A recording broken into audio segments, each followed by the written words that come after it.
ಆತ್ಮಸಂತೃಪ್ತಿ ಕಾರ್ಯಕ್ರಮಗಳನ್ನು ವೀಕ್ಷಿಸುತ್ತಿರುವಂತಹ ಪ್ರಿಯರೇ, ಈ ದಿವಸದಲ್ಲಿ ಈ ಕಾರ್ಯಕ್ರಮಗಳ ಮೂಲಕವಾಗಿ ದೇವರು ನಿಮ್ಮ ಸಂಗಡ ಮಾತನಾಡುತ್ತಿದ್ದಾನೆ. ಅನೇಕ ಸತ್ಯಗಳನ್ನು ಕಲಿತಿದ್ದೀರಿ ಎಂಬುದಾಗಿ ನಾನು ನಂಬ್ತೇನೆ. ಈ ದಿವಸದಲ್ಲಿ ವಾಕ್ಯ ಭಾಗದ ಧ್ಯಾನವನ್ನು ಮುಂದುವರಿಸುವಾಗ ದೇವರು ನಮ್ಮನ್ನು ಆಶೀರ್ವದಿಸುವಂತೆ ಪ್ರಾರ್ಥಿಸೋಣ. ಭೂಮಿ ಆಕಾಶಗಳನ್ನು ನಿರ್ಮಾಣ ಮಾಡಿದ ಪರಲೋಕದ ತಂದೆಯಾದ ದೇವರೇ, ನೀನು ನಮಗೆ ಕೊಟ್ಟಂಥ ನಿನ್ನ ವಾಕ್ಯಕ್ಕಾಗಿ ಸ್ತೋತ್ರ. ನಿನ್ನ ವಾಕ್ಯದ ಸತ್ಯಗಳನ್ನು ನಾವು ಕಲಿತುಕೊಳ್ಳುವಾಗ ದೇವರೇ, ನಿನ್ನ ಪರಿಶುದ್ಧ ಆತ್ಮ ನಮಗೆ ಸಹಾಯ ಮಾಡಲಿ ಎಂಬುದಾಗಿ ಪ್ರಾರ್ಥಿಸ್ತೇವೆ. ಬಹಳ ಗಂಭೀರವಾದಂಥ ಈ ಸತ್ಯಗಳು ದೇವರೇ, ನಿನ್ನ ಪರಿಶುದ್ಧಾತ್ಮನು ನಮಗೆ ಕೊಡಲ್ಪಟ್ಟದ್ದು, ನಿನ್ನ ವರಗಳು ನಮಗೆ ಈ ದಿವಸದಲ್ಲಿಯೂ ಕೂಡ ನಮಗೆ ಕೊಟ್ಟಿರುವಂಥ ವರಗಳು, ಅದರ ಉದ್ದೇಶಗಳು, ನಿನ್ನ ವಾಕ್ಯದಲ್ಲಿ ಬರೆಯಲ್ಪಟ್ಟಂಥ ಆತ್ಮಿಕ ವರಗಳು, ಇದರ ಕುರಿತಾದ ಸ್ಪಷ್ಟನೆಯನ್ನು ನಾವು ತಿಳ್ಕೊಂಡು ಬಹಳ ಯೋಗ್ಯರಾಗಿ ನಿನ್ನ ವಾಕ್ಯದ ಸತ್ಯದ ಹಿನ್ನೆಲೆಯಲ್ಲಿ ನಮ್ಮ ಜೀವನವನ್ನು ಮಾಡುವುದಕ್ಕೆ ಕೃಪೆ ಮಾಡು. ಈ ವಾಕ್ಯಗಳನ್ನು ಕೇಳಿಸಿಕೊಳ್ಳುತ್ತಿರುವಂಥ ಪ್ರಿಯ ವೀಕ್ಷಕರನ್ನು ಆಶೀರ್ವದಿಸಿ ನಡೆಸು. ನಮ್ಮ ಪ್ರಾರ್ಥನೆಯನ್ನು ಯೇಸು ಕ್ರಿಸ್ತನ ಅಮೂಲ್ಯವಾದ ನಾಮದಲ್ಲಿ ಲಾಲಿಸಿದ್ದಕ್ಕಾಗಿ ನಿನಗೆ ಸ್ತೋತ್ರವಾಗಲಿ ಸ್ವಾಮಿ. ಆಮೇನ್. ರೋಗಗಳನ್ನು ವಾಸಿ ಮಾಡುವಂತಹ ವರ, ದ ಗಿಫ್ಟ್ ಆಫ್ ಹೀಲಿಂಗ್. ನಾನಾಗಲೇ ಹೇಳಿದೆ, what is the purpose of the gift of healing? ಯಾಕೆ? What was the purpose? As in the case of miracles, this gift was apparently given to attest to the authority and power of the one doing the healing. But we also saw that there were limitations of the gift of healing. ಕಾಯಿಲೆಗಳನ್ನು ವಾಸಿ ಮಾಡುವಾಗ ಅದಕ್ಕೆ ಒಂದು ಪರಿಮಿತಿ ಇತ್ತು ಎಂಬುವಂಥದ್ದನ್ನು ಕೂಡ ನಾವು ನೋಡ್ತೇವೆ. Christ did not heal all those he encountered. ನಾವು ಅದನ್ನು ಕಳೆದ ಸಾರಿ ನಾವು ನೋಡಿದ್ದೇವೆ. Paul was limited in his healing abilities, as we have already seen in his own ಎಫ್ಲಿಕ್ಷನ್.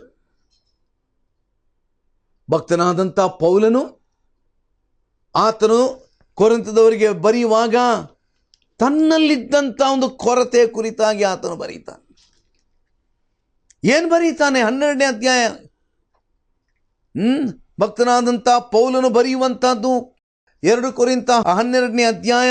ನಾವು 7ನೇ ವಚನದಿಂದ ನಾವು ಮುಂದಕ್ಕೆ ಹೋಗುವಾಗ ಆತನೇನು ಹೇಳ್ತಾನೆ ಗೊತ್ತಾ? ಒಂದು ಶೂಲ ನನ್ನ ಶರೀರದಲ್ಲಿ ನಾಟಿದೆಯೋ ಎಂಬಂತೆ ನನ್ನನ್ನು ಗುದ್ದುವುದಕ್ಕೆ ಸೈತಾನನ ದೂತರಲ್ಲಿ ಒಬ್ಬನು ನನ್ನ ಬಳಿಗೆ ಕಳುಹಿಸಲ್ಪಟ್ಟನು. ನಾನು ಅತಿಶಯವಾಗಿ ಹೆಚ್ಚಿಸಿಕೊಳ್ಳಬಾರದೆಂತಲೇ ಇದಾಯಿತು. ಈ ಪೀಡೆಯ ವಿಷಯದಲ್ಲಿ ಅದು ನನ್ನನ್ನು ಬಿಟ್ಟು ಹೋಗಬೇಕೆಂದು 3 ಸಾರಿ ಕರ್ತನನ್ನು ಬೇಡಿಕೊಂಡನು. ಅದಕ್ಕಾತನು, ನನ್ನ ಕೃಪೆ ನಿನಗೆ ಸಾಕು, ಬಲಹೀನತೆಯಲ್ಲಿಯೇ ಬಲವು ಪೂರ್ಣ ಸಾಧಕವಾಗುತ್ತದೆ ಎಂದು ನನಗೆ ಹೇಳಿದ್ದಾನೆ. ಹೀಗಿರಲಾಗಿ ಕ್ರಿಸ್ತನ ಬಲವು ನನ್ನಲ್ಲಿ ನೆಲೆಸಿಕೊಂಡಿರಬೇಕೆಂದು ನನಗುಂಟಾಗುವ ನಿರ್ಬಲಾವಸ್ಥೆಗಳ ವಿಷಯದಲ್ಲಿ ಬಹು ಸಂತೋಷವಾಗಿ ಹೆಚ್ಚಳ ಪಡುವೆನು. ಭಕ್ತನಾದ ಪೌಲನಿಗೆ ಕಾಯಿಲೆ ಇರಲಿಲ್ವಾ? ಭಕ್ತನಾದ ಪೌಲನ ಮೂಲಕ ಕಾಯಿಲೆ ಗುಣ ಆಯಿತು. ಆದರೆ ಭಕ್ತನಾದ ಪೌಲನ ಜೀವನದಲ್ಲಿ ಸಮಸ್ಯೆಗಳಿತ್ತು. Why God has not healed him? ಅನೇಕರಿಗೆ ಭಕ್ತನಾದ ಪೌಲನ ಮೂಲಕ ಗುಣ ಆಯಿತು, ಆದರೆ ಪಾಪ ಭಕ್ತನಾದ ಪೌಲನಿಗೆ ಗುಣ ಆಗಲಿಲ್ಲ. And that too in spite of the prayer. ಯಾಕೆ? God has a purpose, God has a limitation. ಅದನ್ನೇ ನಾವು ಬಹಳ ಗಂಭೀರವಾಗಿ ನಾವು ತಿಳ್ಕೊಳ್ಳುವಂಥ ಒಂದು ಸತ್ಯವಾಗಿದೆ. ಆಮೇಲೆ ನಾವು ಫಿಲಿಪ್ಪಿಯವರಿಗೆ ಬರೆದಂಥ ಗ್ರಂಥಕ್ಕೆ ನಮ್ಮ ಗಮನವನ್ನು ನಾವು ತಿರುಗಿಸಿದರೆ ನಾವಲ್ಲಿ ಇನ್ನೊಂದು ವಿಷಯ ನಮ್ಮ ಗಮನಕ್ಕೆ ಬರ್ತದೆ. ಫಿಲಿಪ್ಪಿಯವರಿಗೆ ಬರೆದಂಥ ಪತ್ರದಲ್ಲಿ 2ನೇ ಅಧ್ಯಾಯ ನಾವು ಅಲ್ಲಿ 26 ಮತ್ತು 27ನೇ ವಚನ ನೋಡುವಾಗ ನಾವಲ್ಲಿ ಹೀಗೆ ನೋಡ್ತೇವೆ. ನೋಡ್ರಿ, ಭಕ್ತನಾದಂಥ ಪೌಲನು ಆತನ ಜೊತೆ ಕೆಲಸದವನಾದ ಎಪಫ್ರೊದೀತನ ಕುರಿತಾಗಿ ಮಾತಾಡ್ತಾನೆ. ಅವನೇನು ಹೇಳ್ತಾನೆ? 26, 27, ಅವನು ನಿಮ್ಮೆಲ್ಲರನ್ನು ಕುರಿತು ಹಂಬಲಿಸುತ್ತಿದ್ದನು ಮತ್ತು ತಾನು ಅಸ್ವಸ್ಥನಾಗಿದ್ದ ವರ್ತಮಾನವನ್ನು ನೀವು ಕೇಳಿದ್ದರಿಂದ ವ್ಯಸನಪಟ್ಟನು. ಅವನು ರೋಗದಲ್ಲಿ ಬಿದ್ದು ಸಾಯುವ ಹಾಗಿದ್ದನೆಂಬುದು ನಿಜವೇ. ಆದರೆ ದೇವರು ಅವನನ್ನು ಕರುಣಿಸಿದನು. ಅವನನ್ನು ಮಾತ್ರವಲ್ಲದೆ ನನಗೆ ದುಃಖದ ಮೇಲೆ ದುಃಖ ಬಾರದಂತೆ ನನ್ನನ್ನೂ ಕರುಣಿಸಿದನು. ನನ್ನ ಪ್ರಿಯರೇ, ಇವಾಗ ಭಕ್ತನಾದಂಥ ಪೌಲನು ಎಪಫ್ರೊದೀತನ ಕುರಿತಾಗಿ ಆತನು ಮಾತನಾಡ್ತಾ ಇದ್ದಾನೆ. ಅವನೇನು ಹೇಳ್ತಾನೆ? ದೇವರು ಕರುಣೆಯಿಂದ ಏನು ಮಾಡಿದಂತೆ? See, as in the case of Epaphroditus, it was a miracle that God touched him. ಆ ನಂತರ ಏನಾಯಿತು? ನಾವು ತಿಮೋಥೆಯನಿಗೆ ಬರೆದ ಪತ್ರಕ್ಕೆ ನಾವು ಬರೋಣ. ತಿಮೋಥೆಯನಿಗೆ ಬರೆದಂಥ ಮೊದಲನೇ ಪತ್ರ, ನಾವು 5ನೇ ಅಧ್ಯಾಯ, ನಾವು ಅಲ್ಲಿ 23ನೇ ವಚನವನ್ನು ನೋಡುವಾಗ ಭಕ್ತನಾದ ಪೌಲನು ತಿಮೋಥೆಯನಿಗೆ ಏನೋ ಹೇಳ್ತಾ ಇದ್ದಾನೆ. ಏನು ಹೇಳ್ತಾ ಇದ್ದಾನೆ? ಇನ್ನು ಮೇಲೆ ನೀರನ್ನು ಮಾತ್ರ ಕುಡಿಯೋನಾಗಿರದೆ ನಿನ್ನ ಅಜೀರ್ಣದ ಮತ್ತು ನಿನಗೆ ಆಗಾಗ್ಗೆ ಉಂಟಾಗುವ ಅಸ್ವಸ್ಥತೆಯ ಪರಿಹಾರಕ್ಕಾಗಿ ದ್ರಾಕ್ಷಾರಸವನ್ನು ಸ್ವಲ್ಪವಾಗಿ ತೆಗೆದುಕೋ. ಓಹ್, ಇದೆಂಥದಪ್ಪ ಇದು? ಭಕ್ತನಾದ ಪೌಲನು ತಿಮೋಥೆಯನಿಗೆ ಹೇಳ್ಬೋದಾಗಿತ್ತು, ತಿಮೋಥೆಯನೇ ಚಿಂತೆ ಮಾಡಬೇಡ, ನೀನು ನನಗೆ ರೋಗವಾಸಿ ಮಾಡುವ ವರ ಉಂಟು. I have the gift of healing. ತಿಮೋಥೆಯನೇ, I will pray for you. ನಾನು ನಿನಗಾಗಿ ಪ್ರಾರ್ಥನೆ ಮಾಡ್ತೇನೆ, ನಿನ್ನ ಹೊಟ್ಟೆ ನೋವು ಗುಣ ಆಗ್ತದೆ ಹೇಳ್ಬೋದಿತ್ತಲ್ಲ. Whether Paul said that? ಭಕ್ತನಾದಂಥ ಪೌಲನು ತಿಮೋಥೆಯನಿಗೆ ಹೇಳಲಿಲ್ಲ. ಅದರ ಬದಲು ಏನು ಹೇಳ್ತಾನೆ? ನೋಡಪ್ಪ, ಇನ್ನು ಮೇಲೆ ನೀರನ್ನು ಮಾತ್ರ ಕುಡಿಯೋನಾಗಿರದೆ ನಿನ್ನ ಅಜೀರ್ಣದ ಮತ್ತು ಆಗಾಗ್ಗೆ ಉಂಟಾಗುವ ಅಸ್ವಸ್ಥತೆ ಪರಿಹಾರಕ್ಕಾಗಿ ದ್ರಾಕ್ಷಾರಸವನ್ನು ಸ್ವಲ್ಪವಾಗಿ ತಕ್ಕೋ. Now, Paul was administering a medicine. ಅವನ ಕಾಯಿಲೆ, ಅವನಲ್ಲಿದ್ದಂಥ ಆ ಒಂದು ಕಾಯಿಲೆ ಅಜೀರ್ಣ. ಆ ಅಜೀರ್ಣ ಒಂದು ವೇಳೆ ನಾನು ನೆನೆಸ್ತೇನೆ ಅವನಿಗೆ ಭಾಳ ಸಮಸ್ಯೆ ಕೊಡ್ತಾ ಇತ್ತು. ಈಗ ತಿಮೋಥೆ ಕೇಳ್ಬೋದಾಗಿತ್ತು, ಪೌಲರ ಸಾಹೇಬ್ರೇ, ನನಗೆ ತುಂಬ ಸಮಸ್ಯೆ, ಈ ಅಜೀರ್ಣ ಯಾವಾಗ ನೋಡಿದರೂ ಗುಣ ಆಗೋದಿಲ್ಲ, ಯಾವಾಗ ನೋಡಿದರೂ ನನಗೆ ಲೂಸ್ ಮೋಷನ್ ಆಗ್ತದೆ. ಎಂಥದ್ದು ಮಾಡೋದು ಈಗ? ನನಗಾಗಿ ಒಂದು ಪ್ರೇಯರ್ ಮಾಡಿಬಿಡಿ, ನನ್ನ ಲೂಸ್ ಮೋಷನ್ ನಿಂತು ಹೋಗುವಾಗೆ, ನನ್ನ ಅಜೀರ್ಣ ನಿಂತು ಹೋಗಬೇಕು. ಆಯ್ತಪ್ಪ ತಿಮೋಥೆಯನೇ, in the name of Jesus, let your loose motion stop ಹೇಳ್ಬೋದಿತ್ತಲ್ಲ. ಯೇಸು ಕ್ರಿಸ್ತನು ಆತನ ಹೆಸರಿನಲ್ಲಿ ನಿನ್ನ ಅಜೀರ್ಣ ಅದು ವಾಸಿಯಾಗಲಿ ಅಂತ ಈ ಪೌಲನಿಗೆ ಹೇಳುವಂಥದ್ದು ಸುಲಭ ಇತ್ತಲ್ಲ. ಪೌಲನಿಗೆ ವಾಸಿ ಮಾಡುವ ವರ ಇತ್ತಾ ಇಲ್ವಾ? Whether Paul had the gift of healing or not, if it is so, why Paul has not used that gift? Have you thought about it? Have you thought about it? ನನ್ನ ಪ್ರಿಯರೇ, the gift of healing has a limitation. ಆನಂತರ ನಾವು ಇನ್ನೊಂದು ವಿಚಾರ ನೋಡೋಣ. 2ನೇ Timothy 4ನೇ ಅಧ್ಯಾಯ, 2ನೇ ತಿಮೋಥೆಯನಿಗೆ ಬರೆದಂಥ ಪತ್ರ 2ನೇ ತಿಮೋಥೆ 4ನೇ ಅಧ್ಯಾಯಕ್ಕೆ ಬರೋಣ. 4ನೇ ಅಧ್ಯಾಯ 20ನೇ ವಚನದಲ್ಲಿ ನಾವಲ್ಲಿ ಏನು ನೋಡ್ತೇವೆ? ನಾವು ಎರಸ್ತನು ಕೊರಿಂಥದಲ್ಲಿ ನಿಂತನು, ತ್ರೋಫಿಮನು ಅಸೌಖ್ಯವಾಗಿದ್ದರಿಂದ ಅವನಲ್ಲಿ ಮಿಲೇತದಲ್ಲಿ ಬಿಟ್ಟೆನು. ಓ, ಏನು ಪೌಲನೇ, ಏನು ಇದು? ಏನಪ್ಪ ಏನು ಪೌಲ, ನೀನೆಲ್ಲ ಭಾಳ ಅದ್ಭುತ ಮಾಡ್ತೀಯಲ್ಲ, ಮಿರಕಲ್ ಮಾಡ್ತೀಯಲ್ಲ. Why can't you pray for Trophimus? ತ್ರೋಫಿಮನಿಗಾಗಿ ನೀನು ಪ್ರಾರ್ಥನೆ ಮಾಡಬಾರ್ದು? ನೀನು ಮಿರಕಲ್ ಮಾಡ್ತೀಯಲ್ಲ. God has given you the gift of healing. Why can't you pray that God will heal Trophimus? ತಿಮೋಥೆಯನಿಗೆ ಬರೆಯುವಾಗ ಏನು ಹೇಳ್ತಾ ಇದ್ದಾನೆ? ತ್ರೋಫಿಮನು ಅಸೌಖ್ಯವಾಗಿದ್ದರಿಂದ ಅವನನ್ನು ಮಿಲೇತದಲ್ಲಿಯೇ ಬಿಟ್ಟೆನೋ. May be he needed some rest. ಅವನ ಕಾಯಿಲೆ ನಿಮಿತ್ತ ಅವನಿಗೆ ಸ್ವಲ್ಪ ವಿಶ್ರಾಂತಿ ಬೇಕು. Oh, do miracle, get him, let him get up and start working right now. ನನ್ನ ಪ್ರಿಯರೇ, ನಾವು ಬಹಳ ಎಚ್ಚರಿಕೆಯಾಗಿರಬೇಕು.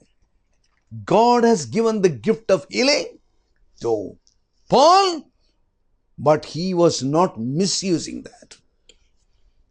ಅದಾದ ನಂತರ ನಾವು ಎಷ್ಟು ಗಿಫ್ಟ್ಗಳನ್ನು ನೋಡಿದೆವು ಈಗ? ಒಂದು ಅಪೋಸ್ತಲರು, ಎರಡನೇದು ಪ್ರವಾದನೆ, ಮೂರನೇದು ಅದ್ಭುತಗಳು, ನಾಲ್ಕನೇದು ರೋಗವಾಸಿ ಮಾಡುವಂಥದ್ದು. ಈಗ 5ನೇ ವರಕ್ಕೆ ನಾವು ಬರೋಣ. ಕೊರಿಂಥದವರಿಗೆ ಬರೆದಂಥ ಪತ್ರ 12ನೇ ಅಧ್ಯಾಯ 10ನೇ ವಚನ. ಒಬ್ಬನಿಗೆ ಮಹತ್ತುಗಳನ್ನು ಮಾಡುವ ವರ, ಒಬ್ಬನಿಗೆ ಪ್ರವಾದನೆ ವರ, ಒಬ್ಬನಿಗೆ ಸತ್ಯಾತ್ಮಗಳನ್ನು ವಿವೇಚಿಸುವ ವರ, ಒಬ್ಬನಿಗೆ ವಿವಿಧ ವಾಣಿಗಳನ್ನಾಡುವ ವರ, ವಿವಿಧ ವಾಣಿಗಳನ್ನು ಆಡುವಂಥ ವರ. ಆನಂತರ ಅಲ್ಲೇ ಮುಂದಕ್ಕೆ ಉಂಟು, ಒಬ್ಬನಿಗೆ ವಾಣಿಗಳ ಅರ್ಥವನ್ನು ಹೇಳುವಂಥ ವರ ಕೊಡಲ್ಪಡುತ್ತದೆ. Now we are seeing number 5, the gift of tongues. The gift of tongues. ಬೇರೆ ಬೇರೆ ಭಾಷೆಗಳನ್ನು, ಅನ್ಯ ಭಾಷೆಗಳನ್ನು ಮಾತಾಡುವಂಥ ವರ. See, until the completion of the New Testament, ಈ ನೂತನ ಒಡಂಬಡಿಕೆ ಅದು ಮುಕ್ತಾಯವಾಗುವವರೆಗೆ, God used the gift of tongues to act as a sign to the unbeliever, both Jew and Gentiles. ಯಹೂದ್ಯರು ಮತ್ತು ಅನ್ಯರು. God used that gift as a sign to those people. ಅವಿಶ್ವಾಸಿಗಳಾಗಿರುವಂಥವರಿಗಾಗಿ, as a sign to the unbelievers, not for believers. ನೋಡ್ರಿ, ವಾಕ್ಯದ ಸತ್ಯವನ್ನು ನಿಮ್ಮ ಗಮನಕ್ಕೆ ತರ್ತೇನೆ ಈಗ ನಾನು. God gave this gift of tongues not for the sake of believers, but for the sake of unbelievers. ಯಾರಿಗಾಗಿ ದೇವರು ಅನ್ಯ ಭಾಷೆಗಳನ್ನು ಮಾತಾಡುವಂಥ ವರ ಕೊಟ್ಟದ್ದು? ಯಾರಿಗೋಸ್ಕರವಾಗಿ? ನಾಟ್ ಫಾರ್ ಬಿಲೀವರ್ಸ್, ವಿಶ್ವಾಸಿಗಳಿಗಾಗಿ ಅಲ್ಲರಿ, ಅವಿಶ್ವಾಸಿಗಳಿಗಾಗಿ.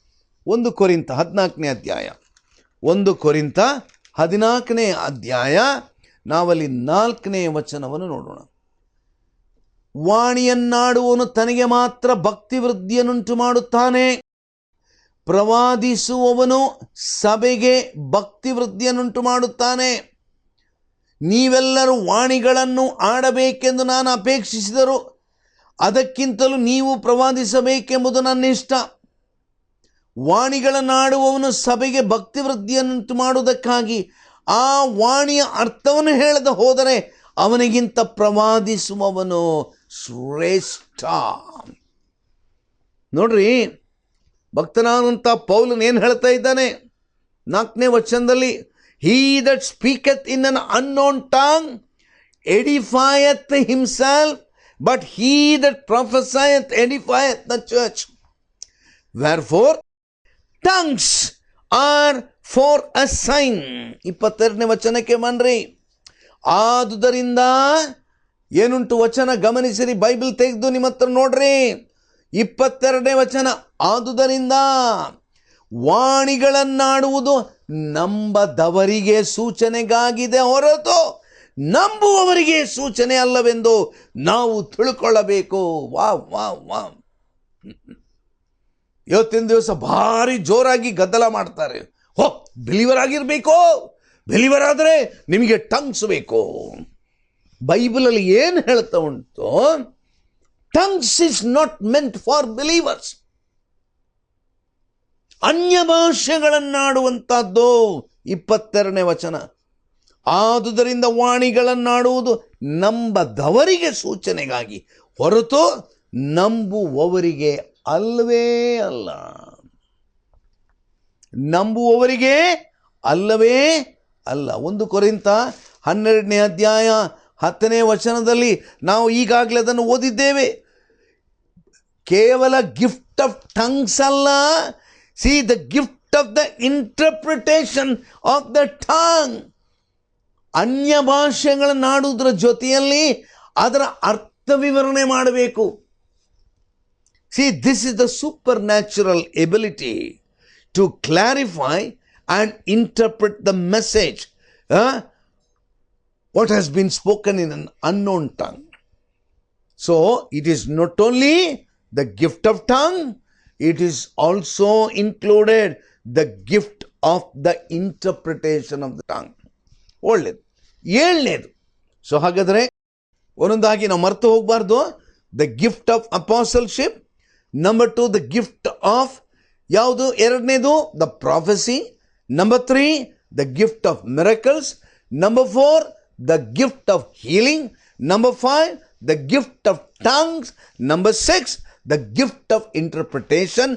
Number 7 the gift of knowledge. 1 ಕೊರಿಂಥ 12:8 ನೋಡ್ತೇವೆ ನಾವು, ಒಬ್ಬನಿಗೆ ದೇವರಾತ್ಮನ ಮೂಲಕ ಜ್ಞಾನವಾಕ್ಯ. What is this? This is a supernatural ability to receive by revelation and transmit by inspiration a portion of the word of God. ದೇವರ ವಾಕ್ಯದ ಆ ವಿಚಾರದ ಒಂದು ಪ್ರಕಟಣೆಯನ್ನು ದೇವರಿಂದ ಪಡೆಕೊಂಡು ದೇವರ ಆತ್ಮನ ಮೂಲಕವಾಗಿ ಅದರ ಒಂದು ವಿವರಣೆಯನ್ನು ಕೊಡುವುದಕ್ಕೆ ಸಾಮರ್ಥ್ಯವುಳ್ಳಂಥ ಒಂದು ವಿಶೇಷವಾದಂಥ ಜ್ಞಾನ. So these then are the 7 temporary sign gifts. These were the 7 temporary sign gifts. Now I'll come to the remaining 11 permanent gifts. ಉಳಿದ 11 ವಿಶೇಷವಾದಂಥ ಅದ್ಭುತಗಳ ಆ ಒಂದು ಗಿಫ್ಟ್ ವರಗಳು, ಅದರ ಕುರಿತಾಗಿ ನಾವು ನೋಡೋಣ. What are those 11 gifts which are permanent in nature? 1ನೇದಾಗಿ 1 ಕೊರಿಂಥ 12:8 ವಚನ. What do we find there? ಒಬ್ಬನಿಗೆ ದೇವರಾತ್ಮನ ಮೂಲಕ ಜ್ಞಾನವಾಕ್ಯ, ಒಬ್ಬನಿಗೆ ಆ ಆತ್ಮನಿಗೆ ಅನುಗುಣವಾಗಿ ವಿದ್ಯಾವಾಕ್ಯ. The Bible talks about the gift of wisdom. The gift of wisdom. ಜ್ಞಾನದ ವಾಕ್ಯ. What is this? See, if the definition of the gift of knowledge is correct, as I have already told you, then the gift of wisdom would refer to that supernatural ability to rightfully apply and spiritually employ that information gathered through the gift of knowledge.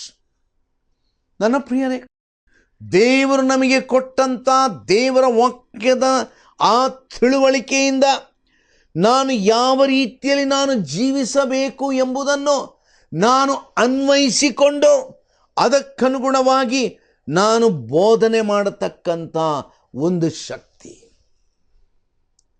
We thank God for the gift of knowledge.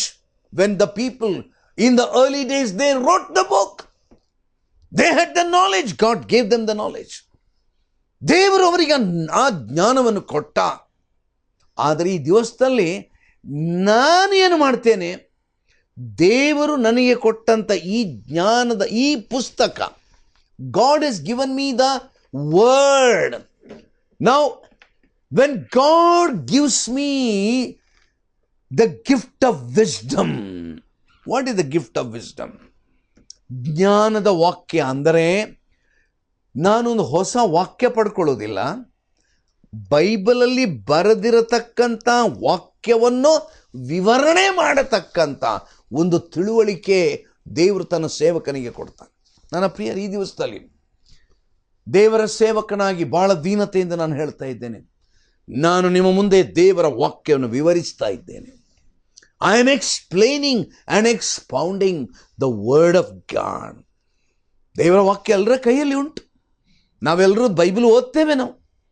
ಆದರೆ ನಮ್ಮಲ್ಲಿ ಅನೇಕರು ಒಂದು ಪ್ರಶ್ನೆ ನಾವು ಕೇಳ್ತೇವೇನು, ಅಲ್ಲರಿ ಅಯ್ಯ Bible ಓದ್ತೇವೆ ಆದರೆ ಅರ್ಥ ಆಗೋದಿಲ್ಲ ನಮಗೆ. The words of god, the great knowledge. The Bible is a book of knowledge. But I can't understand that. ನನಗೆ ಯಾರಾದರೂ ವಿವರಣೆ ಮಾಡುವವರು ಇದ್ರೆ ಒಳ್ಳೇದಿತ್ತಲ್ಲ. ನನಗೆ ಯಾರಾದರೂ ಅದನ್ನು ವಿವರಿಸಿದರೆ ನನಗೆ ಎಷ್ಟು ಸುಲಭ ಇತ್ತಲ್ಲ. ನಾವು ನೋಡಿ, ಅಪೊಸ್ತಲ ಕೃತ್ಯಗಳ ಗ್ರಂಥಕ್ಕೆ ಬರುವಾಗ ನಾವು ಅಲ್ಲಿ ಒಂದು ಬಹಳ ವಿಶೇಷವಾದಂಥ ಒಂದು ಬ್ಯಾಕ್ಗ್ರೌಂಡ್ ನಮ್ಮ ಗಮನಕ್ಕೆ ಬರ್ತದೆ, ಹಿನ್ನೆಲೆ ಏನಂತೆ. ನಾವು 8ನೇ ಅಧ್ಯಾಯದಲ್ಲಿ ನಾವು ನೋಡುವಾಗ ಅಲ್ಲಿ ಐಥಿಯೋಪ್ಯದವನಿಗೆ ಫಿಲಿಪ್ಪನು ಸುವಾರ್ತೆಯನ್ನು ಸಾರಿದ್ದನ್ನು ನಾವು ನೋಡ್ತೇವೆ. ಈ ಐಥಿಯೋಪ್ಯದವನು ಅವನು ಏನು ಮಾಡ್ತಾನಂತೆ, ಅವನು ಆ ರಥದಲ್ಲಿ ಇದ್ದುಕೊಂಡು ಬೈಬಲ್ ಓದ್ತಾ ಇದ್ದಾನೆ, ಶಾಸ್ತ್ರ ಗ್ರಂಥ ಓದ್ತಾ ಇದ್ದಾನೆ.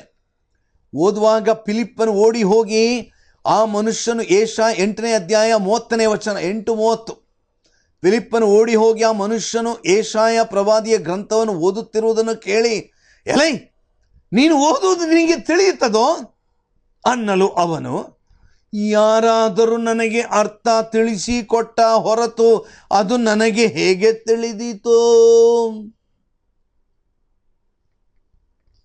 ಈ ದಿವಸ ಬೈಬಲ್ ಸಂದೇಶ ಕೇಳ್ತಿರುವಂಥ ನೀವು ಇದೇ ಪ್ರಶ್ನೆ ಕೇಳ್ತಾ ಇರ್ಬೋದು. ಬೈಬಲ್ ಉಂಟು ನನ್ನ ಹತ್ರ, ಬೈಬಲ್ ಓದ್ತೇನೆ, ಆದರೆ ಅದರ ಅರ್ಥ ಗೊತ್ತಾಗೋದಿಲ್ಲ ನನಗೆ, ಹೌದಾ? ಆದರೆ ಈ ದಿವಸದಲ್ಲಿ ದೇವರ ವಾಕ್ಯವನ್ನು ನೀವು ಕೇಳುವಾಗ, ದೇವರ ವಾಕ್ಯವನ್ನು ಒಬ್ಬ ದೇವರ ಸೇವಕನ ವಿವರಣೆ ಮಾಡುವಾಗ, ಓ ಈಗ ಅರ್ಥ ಆಯಿತು ನನಗೆ. ನನ್ನ ಪ್ರಿಯರೇ, ಕಳೆದ 51 ವರ್ಷಗಳಿಂದ ದೇವರ ವಾಕ್ಯವನ್ನು ಬೋಧಿಸ್ತಾ ಬಂದಿದ್ದೇನೆ. ಎಷ್ಟೋ ಜನರು ವಾಕ್ಯವನ್ನು ಕೇಳಿದ ನಂತರ ಅವರು ನನಗೆ ಹೇಳಿದ್ದು, ಅಯ್ಯ ಈಗ ಅರ್ಥ ಆಯಿತು ನನಗೆ. Now I understood. I have been reading this Bible. ನಾನಿದನ್ನು ಎಷ್ಟೋ ವರ್ಷದಿಂದ ಓದಿದ್ದೇನೆ, ಅರ್ಥ ಆಗಿರಲಿಲ್ಲ. ನೋಡ್ರಿ, ಇಲ್ಲಿದ್ದಂಥ ಈ ಕಂಚುಕಿಗಿದ್ದ ಸಮಸ್ಯೆ ಅದೇ, ಅರ್ಥ ಆಗಿರಲಿಲ್ಲ. ಅವನೇನು ಹೇಳ್ತಾನೆ, ಯಾರಾದರೂ ನನಗೆ ಅರ್ಥ ತಿಳಿಸಿಕೊಟ್ಟ ಹೊರತು ಅದು ನನಗೆ ಹೇಗೆ ತಿಳಿದೀತು. ದೇವರು ತನ್ನ ದಾಸನಾದ ಫಿಲಿಪ್ಪನನ್ನು ಉಪಯೋಗಿಸಿದ. ಆತನು ಅದರ ಅರ್ಥವನ್ನು ತಿಳಿಸಿಕೊಟ್ಟ. ಅಂದರೆ ಸತ್ಯವೇದದ ಅರ್ಥವನ್ನು ವಿವರಣೆ ಮಾಡಲಿಕ್ಕೆ ದೇವರಾತ್ಮನ ಆ ಒಂದು ವರವುಳ್ಳವನು ಬೇಕು. ಅದನ್ನು ವಿವರಿಸುವಂಥ ಆ ಒಂದು ಜ್ಞಾನ, ವಾಕ್ಯದ ತಿಳುವಳಿಕೆ ಉಳ್ಳವನು. ಅದಾದ ನಂತರ ನೋಡ್ರಿ, ಈ ಒಂದು ಗಿಫ್ಟ್ ನಾನಾಗಲೇ ಹೇಳಿದೆ, ಎಷ್ಟು ಗಿಫ್ಟ್ ಉಂಟು? 11 ಪರ್ಮನೆಂಟ್ ಗಿಫ್ಟ್ ಉಂಟು. ನಾವು ಅದರ ಕುರಿತಾಗಿ ನಾವು ಅಧ್ಯಯನ ಮಾಡಬೇಕು. ಏನಲ್ಲಿ ನಾವು ನೋಡಿದೆವು? ನಾವೀಗ ನೋಡಿದಂಥದ್ದರಲ್ಲಿ ಒಂದನೇದು ಯಾವುದು? The gift of wisdom. The gift of wisdom.